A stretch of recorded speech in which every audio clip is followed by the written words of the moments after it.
سوال کیا جائے گا ماذا ینفقون، کیا خرچیں اللہ کی راہ میں، اللہ کی دین کی سربلندی کے لیے، اللہ کے لیے ہم کیا خرچیں۔ تو دیکھیں سوال کیا تھا، کیا خرچے، اللہ نے کیا خرچے کا جواب آخر میں دے دیا۔ پہلے یہ فرمایا کہ یہ بولو کہاں خرچے، کیا خرچے تو یہ بعد کی بات ہے، پہلے یہ بتاؤ کہاں خرچے۔ پہلے اللہ پاک نے اس کا جواب دیا، قل میرے پیغمبر آپ فرما دیجئے ما انفقتم من خیر، تم جو بھی خرچتے ہو مال، اپنے مال میں سے، اپنے مال میں سے خیر مال، اپنے مال میں سے جو بھی تم خرچو گے اللہ کی راہ میں، تو یاد رکھو تمہارے مال کے جو کا مصرف ہے وہ سب سے پہلے تمہارے والدین ہیں، فللوالدین، اپنے والدین کو دو، اور دوسرے نمبر پر والاقربین، رشتہ داروں کو دو۔ سب سے پہلا رشتہ تو والدین کا ہے، تو پہلے ان کا ذکر فرمایا، پھر والاقربین دوسرے تمہارے قریبی یا دور کے رشتہ دار ہیں ان کو دو، اگر وہ مفلس ہیں، غریب ہیں، محتاج ہیں اور تمہارے پیسوں کے محتاج ہیں تو ان کو دو۔ پھر فرمایا والیتامی، اور پھر یتیموں کو دو جو آپ کے آس پاس یتیم ہیں، والمساکین، پھر محتاجوں کو دو، غریبوں کو دو، وابن السبیل، ابن السبیل کا مطلب ہے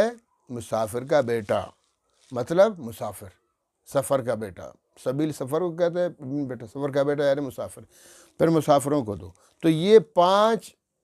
مصرف اللہ رب العالمین نے بتا دیے خیرات کے،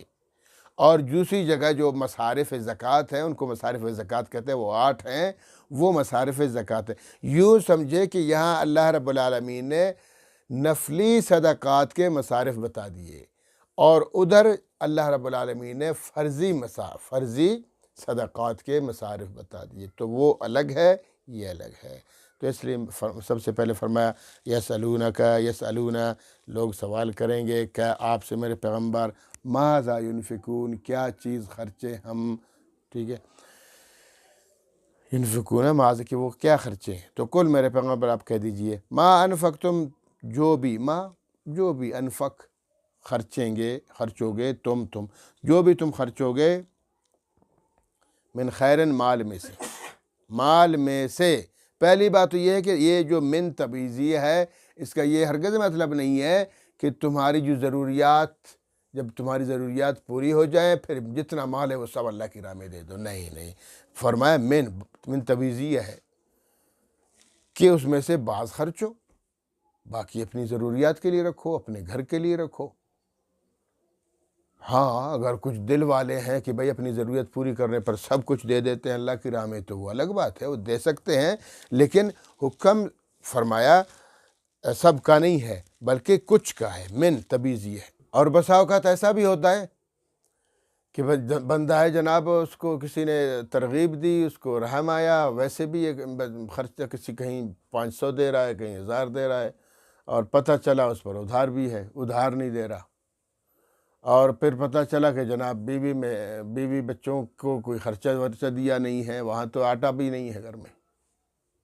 اور وہ وہاں صدقے کر رہا ہے، تو لہٰذا یہ ضروری نہیں۔ پہلے اب یہ دیکھیں، یہ جتنے قریبی رشتہ ہیں، یہ بھی تو صدقہ ہے نا، تو یعنی صدقہ آپ تو کہیں بھی کر سکتے ہو۔ اللہ رب العالمین نے والدین سے صدقہ کیوں، حالانکہ والدین کی اطاعت فرض ہے، والدین پہ خرچہ کرنا فرض ہے، تو یہاں رب العالمین جو عام صدقہ ہے، خیر نفلی صدقہ، اس کے بارے میں بھی اللہ تعالیٰ فرماتے ہیں کہ پہلے تمہارے والدین حقدار ہیں، مطلب کیا ہے، جو تمہارے قریبی رشتہ دار ہیں پہلے ان کا خیال رکھو، عام صدقات میں بھی ان کا خیال رکھو، زکوٰۃ میں بھی، ہاں زکوٰۃ میں چونکہ والدین کو نہیں دے سکتے ہو، باقی رشتہ داروں کو ہے۔ تو اس لیے